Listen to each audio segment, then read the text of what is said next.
Every carpenter from beginner to expert should have access to at least one of these.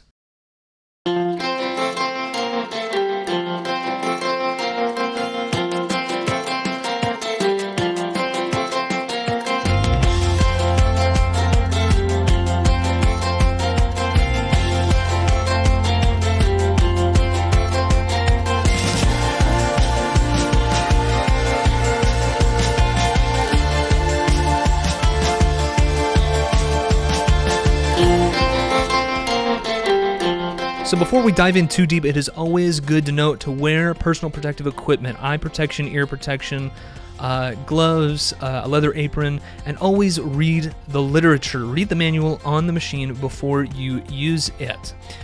Now this machine has a couple of safety features. They include the most crucial of them all, the blade guard. Now if this thing is altered or not attached in any way, you need to not use that saw. You need to go get it checked out and get that blade guard replaced. The next part that we want to pay attention to is the fence. This holds our boards safely and securely in place. We want to make sure that it's secure and it's not going to wobble around on us as we're cutting. Next is the miter gauge. This allows us to change the angle of the cross cut that we'll be making. Miter saws are used to make against the grain cuts across the width of boards. Miter gauges have several notches for the most common angles. We also have the bevel. This is a single bevel saw, so we can tilt to one side, but not to the other. The bevel makes it a compound miter saw. And the third feature on this particular saw is the sliding function, so we can slide down and then cut across and back. It's always good to note to come down last, so you want to bring the saw out towards you, down, back, and then back up. If the saw is locked, you want to make sure to push it down slightly and then pull the locking pin out.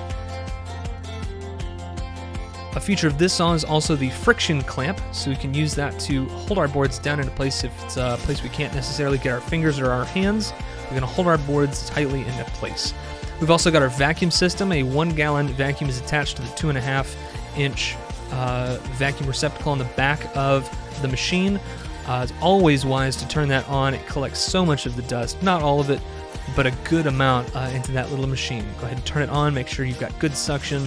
If you don't, make sure it's been cleaned out by the last person who used it.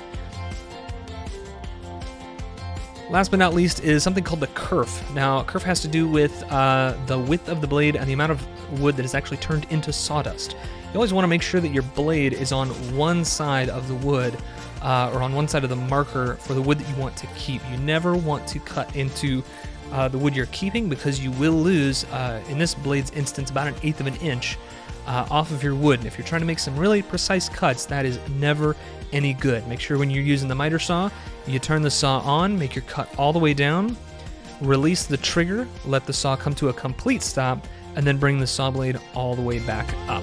And now you're ready to make your first cuts on the miter saw.